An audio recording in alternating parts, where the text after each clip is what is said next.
This episode of KV Plays Keys is brought to you by... We just got this catalog for HomeWarehouse.com's grand opening sale. It has a huge selection, really low prices, and we can buy it all online, which is nice because sometimes just getting started on home improvement projects is the hardest part of all, and this catalog really seems to help.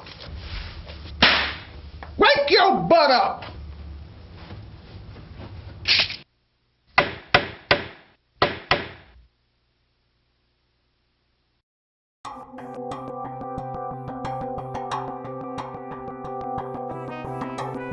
Welcome to How KV Plays Keys, helping you get more out of your keyboards.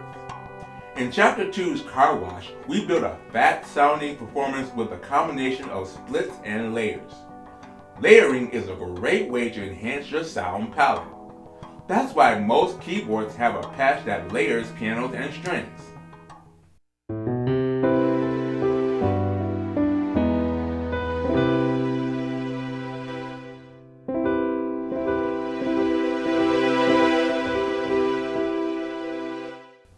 With Car Wash, every sound at some point was layered with another. Besides the obvious claps, the Wurlitzer sound was layered in part with a piano in the left hand. Here's a few layers that I have created. Let's look at how and why they work. To start with, John Legend's Tonight, the Best You've Ever Had.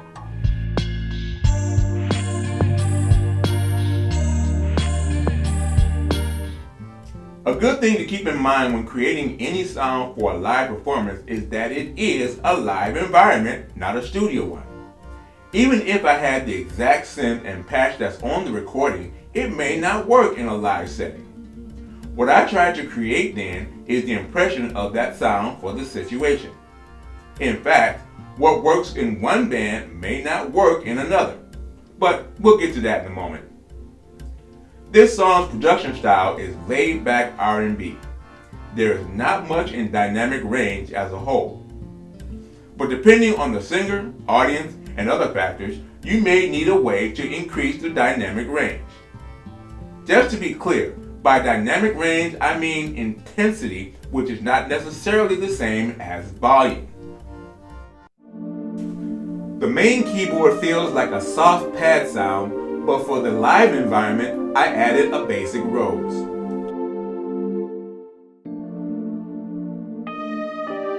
This gives me the flexibility to get a little more dynamic if the singer does the same. Could not do that with just the pad alone. Just to round things out, I added a box-type lead with the clap set up to play on beats 2 and 4 on the appropriate notes. Also, and this is very important, I've disabled the hold pedal function from the box lead. This is done on the continuous controller page for this performance patch.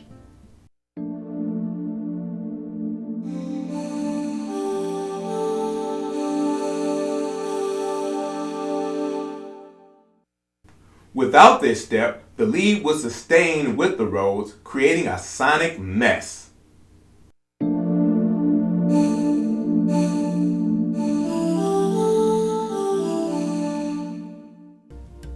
This is another one of those key factors in not having to bring 2 or more keyboards.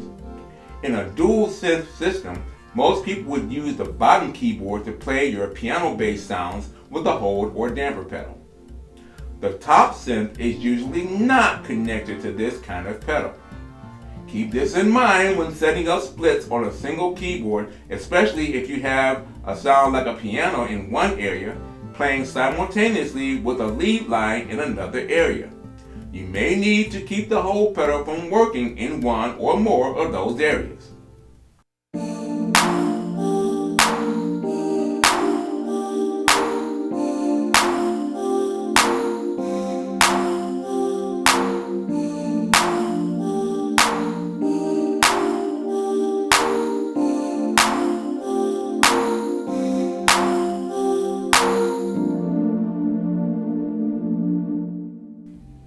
I mentioned earlier that what works in one band may not work in another.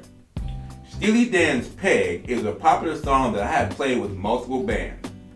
The intro of the song has a unison brass line with a synth lead. One band has a horn section, so I only play the synth lead. In other bands, I am the brass section, so that gets added to the synth lead. The easy way would be to use a generic brass sound for the line.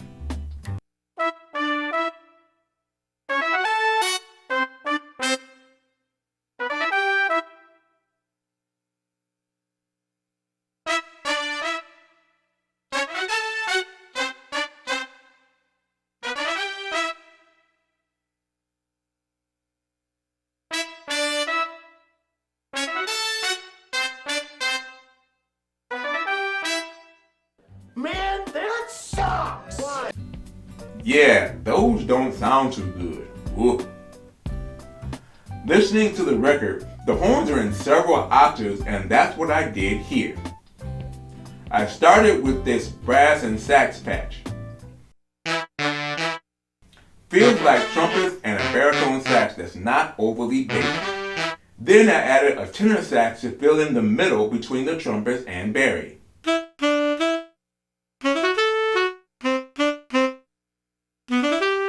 And a soprano sax to strengthen the higher brass.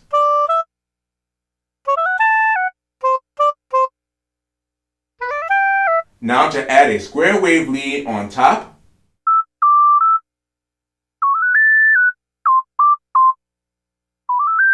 And with the Rhodes sound in the left hand, it goes a little something like this.